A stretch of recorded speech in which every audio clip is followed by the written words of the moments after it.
Haleluya, haleluya, haleluya. Salam saudaraku, Ratapan 3 ayat 22 sampai 23. Sebab kebaikan Bapa Yahweh itu tidak pernah berhenti, rahmat Bapa Yahweh yang tidak pernah berkesudahan selalu baru setiap pagi. Begitu besar kasih setia Bapa Yahweh dalam kehidupan kita dimanapun kita berada, saudaraku. Renungan pagi KPI Mayim Kaim pada hari Minggu tanggal 23 Januari 2022 atau pada tanggal 21 Sefat 5782 yang merupakan kelanjutan pembacaan renungan Torah kita.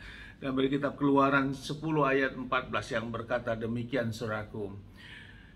Dan belalang itu bermunculan menyelimuti seluruh tanah Mesir dan hinggap di seluruh wilayah Mesir. Luar biasa banyaknya.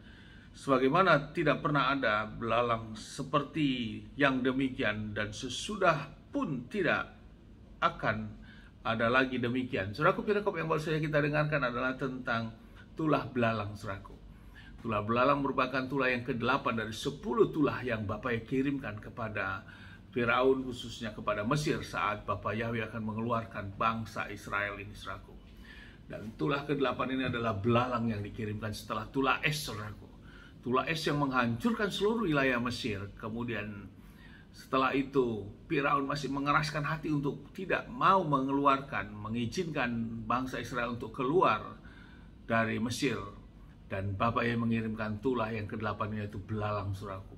Dan belalang memenuhi seluruh wilayah Mesir dan juga masuk ke rumah-rumah, saudaraku. Dan sisa-sisa tumbuhan yang masih ada oleh karena dihancurkan oleh tulah es, semuanya dimakan habis oleh belalang. Artinya apa, saudaraku? Atau fenomena yang sangat mengerikan, saudaraku. Namun Bapa tetap keraskan hati Firaun.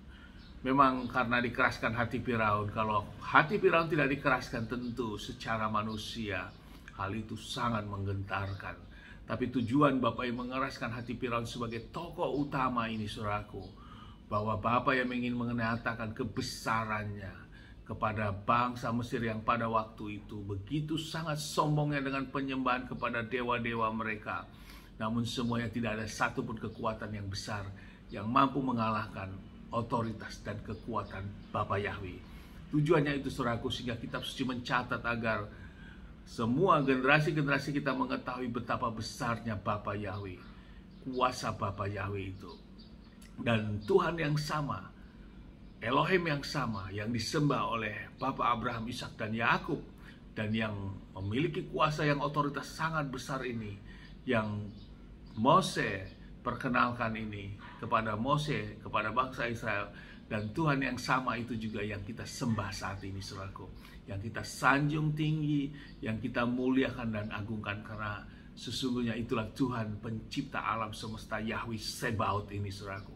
Sehingga kita meneguhkan kita dalam renungan-renungan tentang tulah ini, saudaraku. Kita diteguhkan sampai 10 tulah. Namun yang menjadi pertanyaan tentunya, saudaraku, bila kita sudah mengerti hal itu tapi kita masih tergoncangkan, kita masih diragukan, bahkan kita dengan gampangnya kita tidak mau lagi datang menyembah kepada Bapa Yahweh. Kita datang beribadah kepada tempat-tempat lain yang dimana nama ilah bangsa-bangsa yang ditinggikan. Oleh karena apa? Oleh karena komoditas yang lebih banyak. Oleh karena apa? Oleh karena pergaulan. Oleh karena apa? Oleh karena di situ ada uang. Oleh karena apa? Oleh karena di situ saya dapat berkat. Saudaraku, inilah yang namanya iman yang belum teguh, saudaraku. Engkau masih memperhatikan hal-hal kedaginganmu. Tulah yang begitu dinyatakan, itulah menyatakan, kitab suci menyatakan agar seluruh generasimu mengetahui bahwa akulah Yahweh yang berkuasa. Namun bila masih seperti itu, bahkan keluar dari penyembahan kepada Bapa Yahweh demi untuk kepentingan-kepentingan hal seperti itu, hal ini sangat disayangkan, saudaraku. Dan pagi hari kita diingatkan untuk kita kembali, kita datang. Jangan kita ragukan, saudaraku. Karena sesungguhnya kita semua akan kembali kepada Bapa Yahweh. Tidak ada satupun, saudaraku, yang tidak kembali kepada Bapa Yahweh. Bila engkau menyembah kepada ilah bangsa-bangsa, tapi tetap keputusannya ada kepada Bapa Yahweh, saudaraku. Bukan kepada ilah bangsa-bangsa itu. Dan inilah bagian dari kita yang sudah mengerti hal itu. Kita teguhkan iman kita. Dan kita tetap terus berjuang. Kita memang harus bekerja. Kita harus berusaha. Kita bukan menjadi orang yang malas-malas, bukan menjadi orang peminta-minta. yang harus datang ke sana ke sini, bahkan menjual iman kita.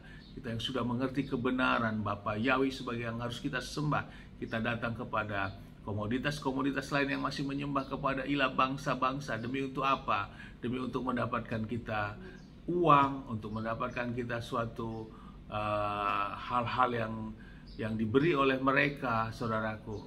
Itu merupakan hal yang tidak baik, saudaraku. Sama halnya kita menjual iman kita kembali, dan kita menjadi orang yang suam-suam kuku. Dan tentu ini firman mengatakan Bapa Yahweh Adonai Yeshua masih tidak menghendaki hal itu. Mari maju terus dalam iman. 10 tulah meneguhkan kita, dan sampai ke tulah 8 ini karya Bapa yang begitu besar, kemujizatan Bapa yang begitu dahsyat. Tidak ada kuasa yang melebihi daripada Bapa Yahweh. Amin, haleluya. Sukses besar buat kita semua. Maju terus dalam iman. Dari tempat ini saya berdoa, dan kita sama-sama berdoa. Bapak yang memberkati dan melindungi kita semua dimanapun kita berada. Bapak yang menyinari wajahnya kepada kita, memberikan kita kasih karunia. Bapak yang menghadapkan wajahnya kepada kita, memberikan kita damai sejahtera. Apa yang kita kerjakan lakukan sepanjang hari ini, semuanya menjadi berhasil. Dan kita orang-orang yang percaya kepada Bapa Yahweh dan mau melakukan hukum-hukum Bapa Yahweh. Kita tidak mempermalukan, saudaraku. Dan perlindungan dan janji firman Bapa yang memberkati hidup kita. Amin, haleluya. Shalom, saudaraku.